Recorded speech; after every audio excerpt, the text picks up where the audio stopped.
Welcome to নীল দেখি। এখন আমি একটি গ্রামার দিচ্ছি। এটা ডাইরেক্ট থেকে ইনডাইরেক্ট স্পিচ। এটা দেখতে সহজ হলেও কিন্তু অ্যাকচুয়ালি এটা কঠিন, এটা জটিল আছে। ঠিক আছে, তোমরা দেখো।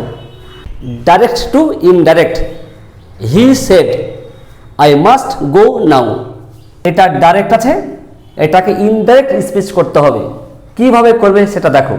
He said I must go now. এটা কোন সেন্টেন্স? এটা অ্যাসার্টিভ সেন্টেন্স। এটা রিপোর্টেড স্পিচ। রিপোর্টেড স্পিচে আই সাবজেক্ট দিয়ে শুরু হয়েছে, মাস্ট গো ভার্ব আছে, লাস্টে ফুল স্টপ, তাই এটা অ্যাসার্টিভ সেন্টেন্স। অ্যাসার্টিভ সেন্টেন্সের নিয়ম সেড টু থাকলে টোল্ড হবে। এখানে শুধু সেড আছে, সেড টু নেই, তাই সেডই থাকবে।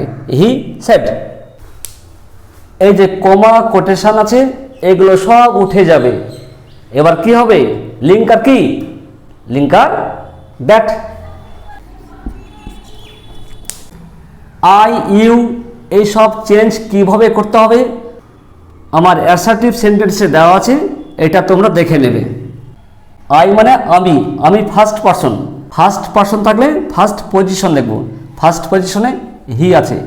হি যেহেতু থার্ড পারসন, তাই আই মানে আমি, তো আমি কথাটাও থার্ড পারসনে হবে। আমি, তুমি, সে, হি। এবার দেখো এটার মানে করো। আই মাস্ট গো।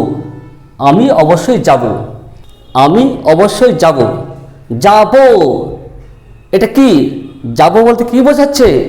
এটা কিন্তু ভবিষ্যৎ বোঝাচ্ছে। ভবিষ্যৎ মানে ফিউচার। কিন্তু এইখানে দেখো হি সেড, সে বলেছিল, এটা পাস্ট। যদি রিপোর্টিং ভার্ব পাস্ট থাকে তাহলে রিপোর্টেড স্পিচের ভার্বকে পাস্ট করতে হবে। মাস্ট গো, আমি অবশ্যই যাব। আমি অবশ্যই যাব, অবশ্যই ঠিকই, কিন্তু যাব, যাব বলতে কি বোঝাচ্ছে? এটা ফিউচার হয়ে যাচ্ছে, তাই না? তো দেখো এখানে সেড কিন্তু পাস্ট। রিপোর্টিং ভার্ব যদি পাস্ট থাকে তাহলে এটাও পাস্ট করতে হবে। তো মাস্টের পাস্ট কি করব? আমি অবশ্যই যাব। তাহলে অ্যান্সারটা একটু ভাবো। সে বলেছিল যে, সে কি যাবে হবে না, তাকে যেতে হতো। তাকে যেতে হতো, যেতে হতো, খেতে হতো, লিখতে হতো। ইংলিশ কি হবে? তাহলে কি হবে? He had to go. যেহেতু সে বলেছিল তাকে যেতে হতো, তাহলে মাস্টের জায়গায় কি হবে? Had to. মাস্ট গো অবশ্যই যাবে, এখানে হ্যাড টু গো।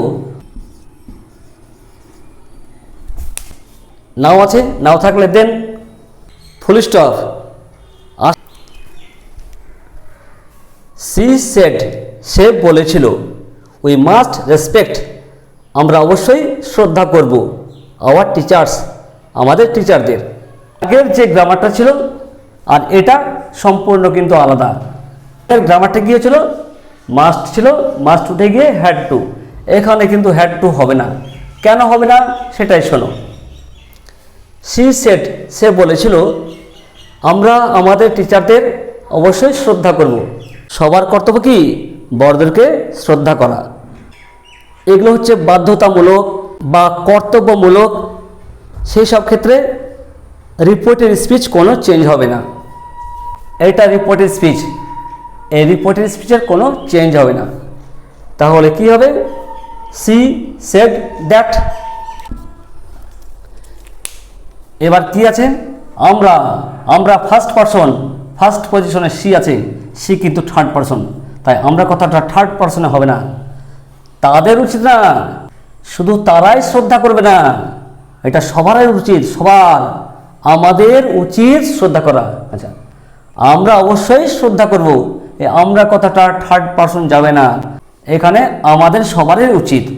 তাই এখানে এটা রিপোর্টেড স্পিচ, রিপোর্টেড স্পিচের কোনো চেঞ্জ হবে না। উই থাকবে, we must respect our teachers, যা আছে তাই থাকবে। টিচার্স। আশা করি বুঝতে পেরেছ।